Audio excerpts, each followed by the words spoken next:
for most parents is that their children live a better life than they did. Happier, healthier, and financially better off. Today we're asking, why does money matter? When and how do you start teaching your kids about financial responsibility? Here we go.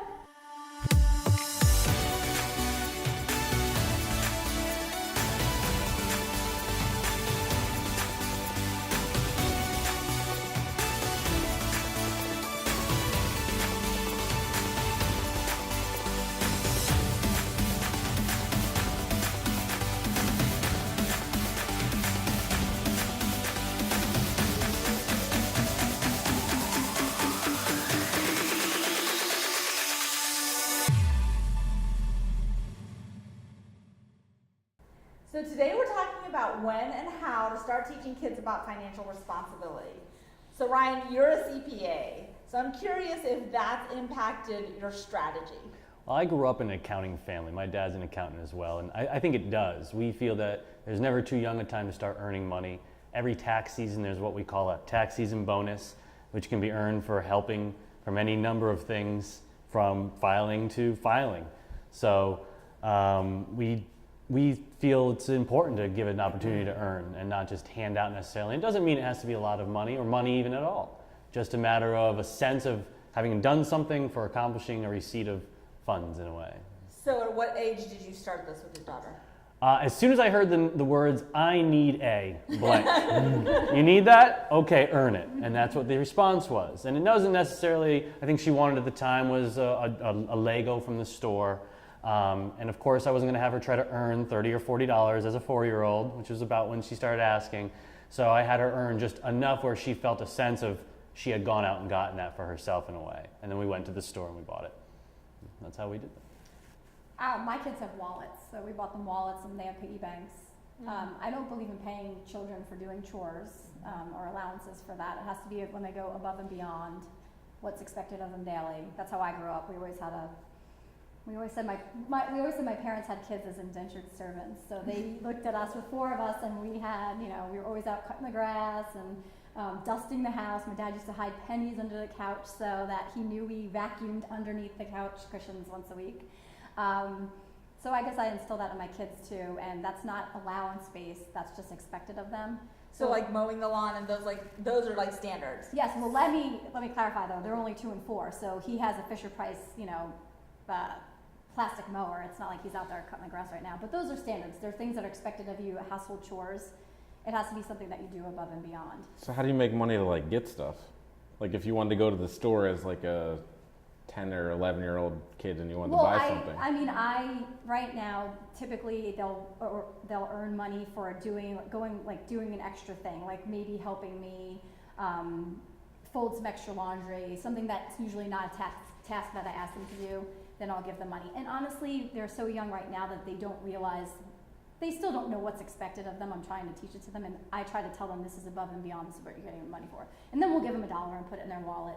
And then typically we'll go to the mall and they'll want to ride the rides or something, and we'll. I am terrified of teaching my kids what money is, because I'm like, then they're just gonna. I know. I don't know that they're old. They're 4 and a half. I don't think that they're old enough to really understand the value of $1, and then nothing costs $1 now. Yeah. So if I give my kid $1, they're not gonna be able to really buy anything. Well, the rides at the mall are $1, and they can get a plastic duck at the mall for $1. But I always try to say, I tell my son, I'm like, do you want to save? Why don't you save up for something bigger? You can get this instant gratification, or you can save more money to get an even better thing. But I'm terrible at it too. They're young still, but believe me, they know all about it. They know I want some money for sure. this, and Yeah, we knew we had an issue whenever we were at Panera the one night, and you get the sandwich and bag of chips or whatever, and there was this homeless couple there, and I was like, Max, we're gonna save this bag of chips for these people, and we need to give it to them. And he's like, no, they're my chips and this and that. And I'm like, but they could really use it. So I forced him to give them the bag of chips, and he lost it. Complete meltdown. It was ridiculous. So that was the point where I was like, all right, we need to put some things in place to where he's not an entitled little brat, and he understands that we have things and we're blessed with what we have, and we need to give back. So we started like a tithe, sow, save, spend, and they have like 4 piggy banks, each one of them. And the first fruits are your tithe, and then they save, then they sow into other people's lives, and then they can spend. So they don't have a lot of money, but the little bits that they have, it helps them. They see it like segregated, like, okay, this is what I do before I can spend my little bit of money that I have. I need to do Holy that. smokes, I know. overachieving dad. Okay, explain the first one again. Yeah. So tithing is biblical Okay. for us as Christians. So we have the tithe first What fruits to does the. that mean? It's basically just the first fruits to the church. A lot of people say 10% Okay, or something like that, but yes. it can be whatever you feel your heart says. Okay. That's your tithe. Okay. So then, saving is their tithe, sow, save, spend. So then they're sowing into other people's lives, right? Okay. So like for example, the bag of chips, the little entitled brat attitude, like that's got to go because we are blessed and we should be helping other people. Save is saving for the future, and then spend is this what you have left over that you can go spend, buy a toy, or And I love do the whatever you other wanna do. 3 come before the Yes, spend oh part. Perfect. I'm gonna have to just Perfect. do it with my husband. I'm like, forget the kids. Mom, Ed, this is what we need to do.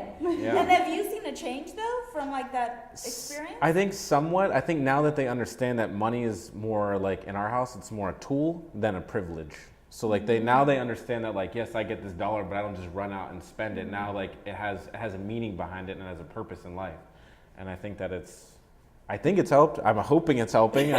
You'll know it if you I work. think Yeah, that's the exactly. biggest challenge is the importance of expressing the value. I disagree. They need to know the value at an earlier time because, quite frankly, there's not a lot in our world that we can't do without understanding the value of the dollar. sure. Yeah. And I say the dollar, I don't mean a dollar, I mean just general money. And so I like the thought of it's a tool. It is. It's absolutely that. And you have to earn it in some way. And this is a seriously leveled scenario. Like I can't even get my head around how many levels of saving that is. And I love that idea. But right now we do a very basic 10%. 10% of what you get, you save. The Richest Man in Babylon was a book I once read. And 10% of everything that came in was saved, and you became the richest person. Well, I think the other value you have to put on, which I try to tell my kids all the time, is time. Time is money. So Yeah. my husband is gone 12 hours a day at work. I stay home with them mostly and take care of them, and I try to explain to them all the time, your dad goes to work, this is my job taking care of you, and your dad goes to work all day, so he can provide the things that you have and like to do, and all of us like to do as a family. Yeah. So they also value the time that is put in to get money. Yeah, I mean, so many kids these days, like they just old, young, whatever in between, they just think that they're entitled to everything. Well, I can't say anything because I have very entitled kids. I mean, I'm trying to break it, but like we're in Target and my 4-year-old's like, I want a prize, I want this, or whatever, because they've come to expect it, The answer is just no. Yeah. I do. They're good about putting stuff back. I'll let them play with it, whatever else. But they do still think when they come home from preschool, I usually get them a cookie or something after school, and they're used to it now. He'll be like, "What surprise did you get me today, Mom?" And that's my fault. I was brought up that way. It's a learned behavior, right? I know it is Yeah. learned behavior. I try to break it, but we were always getting gifts. It wasn't just for certain times, and Yeah. Yeah. So in our culture, when your family member meets your child for the first time, you typically give them money as a gift. So like $5, $11. So lucky for us, we had triplets, and now our entire family is broke because they have to give each kid money. But what we did was when they first started to get money, my husband and I were like, okay, we are going to put it in their bank account. So then we would tell them, we're going to take this and put it in your bank account.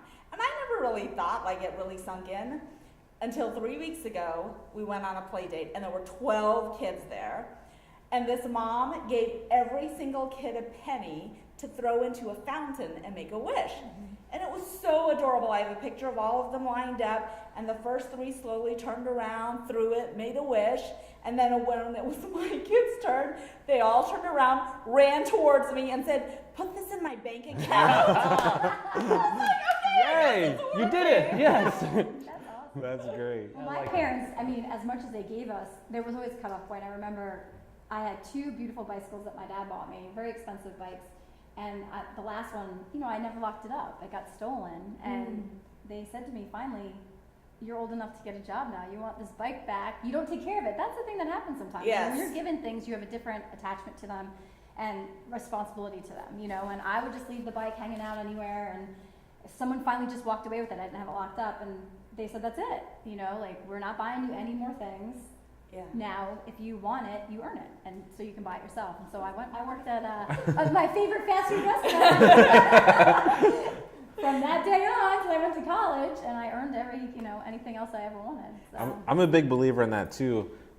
When you get older, that if they're showing effort, working, putting in the hard work, that you can actually, if you're financially able, they want to get a car or whatever, and they say, "Hey, Dad, I made $5,000." I would be more than happy to give them the other $5,000 to match it. But if you're doing nothing for it, it's like, why should I just give you the world? Yes. I mean, you gotta put the time in.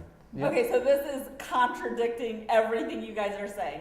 So I was a spoiled single child. And my parents gave me everything. Like, they bought everything for me. Me too. I didn't have an allowance. I didn't have any type of like formalized financial Structure. education. Yeah, no structure to it. But I'm pretty financially responsible. So I mean, it does work. I don't know. I'm not sure where my education came from, though. Maybe through college and The world. high school and college and The world is teaching yeah. us that we all have to learn the same lesson at the end. So first time you have to pay your mortgage, you're like, Yeah. holy smokes, yeah. That's it. Well, our family was a little bit different. My oldest sister came when my parents were only 17, and then I'm the youngest of 4 kids. So by the time they had us, my sisters always joke that the twins got everything because they were more financially secure and a little bit, ahead of themselves once we were a little bit older. So we got the braces, we got everything we ever wanted and all that stuff. So that's the big joke in my family, that we ended up getting everything Yeah. because they were in a different place financially in their lives by the time we were old enough. Well, one other thing as we got older, because you're not going to send your 10-year-old and go get a job, or your 15-year-old even, go don't study, don't do your homework. Instead, go work because you should earn your own money. Some parents do though, right? Some do, but I don't At recommend 10? that. Isn't that illegal? It's illegal at 10, unless you're working for family. I think. Unless you're in China. But no, at a younger age. And so what my parents did was they said, your job is school. Yeah. That's your job. Yeah. And so we had a very clear list of what you would be paid for different final grades. And so that was a means of earning. And what happened was you were paid for A and a B, and you got nothing for a C, but you paid back at D and an F. So very Paid much, back. you paid back. So very much like drove home, this is your job, you need to earn, and if you do poorly at your job, you're going to lose. Yeah. And that was drilled That's a home good- at a young that's a good age. idea, So, Yeah. and it did well for me because I did well in school and I was able to ramp up earnings, and my parents too matched a contribution to a car when I was old enough, which was great for me. On the other hand, my brother did not do as well in school. He wasn't able to earn as much and didn't have that same matching, and for him it was more like double the effort. Not only am I having to go to school and not doing so well, I'm coming home and almost being penalized for it. Yeah. Don't you think Oh that my has a God. but doesn't that It have a did, negative? and so they stopped doing that with Yeah. him. So it's not going to work for them. My point here is it's not going to work for every kid. Yeah. But him and I both now have stable jobs. We pay our own bills. We got there. We both got there. But then when they stopped doing it from him, did you feel like, well, now why did they stop doing it from No, him? because I never had to pay them back. I always earned money. Or you just get double what he should have got, then you should get. It's basically, I never looked back, and the other part of it was I felt bad because on this note, he wasn't doing well in school. So Yeah. it would be as if, oh, you're not doing well in school and you're not having to pay them back. That's not fair. Let me go complain about that while you're not doing it. You're giving them tips, like you're like, this is what you Yeah, have to do. yeah, this is the end, man. This is what you need to know. You're like, here's 5%. You're like, You trying know, to go. try to help them out, but Uh-huh. I never tried to run it into the ground or come back around. It was always, my parents made it clear, like, there were deals that were separate. We were different kids. Yeah. And the deals were just different. Yeah. And that's just the way it was, and we learned different in that way. Yeah. And that's it for us today. Whether you're teaching piggy banks, allowances, or skipping the subject altogether, please share your stories with us. Does money matter in your home? And be sure to join us next time for another parenting hot topic. And away we go.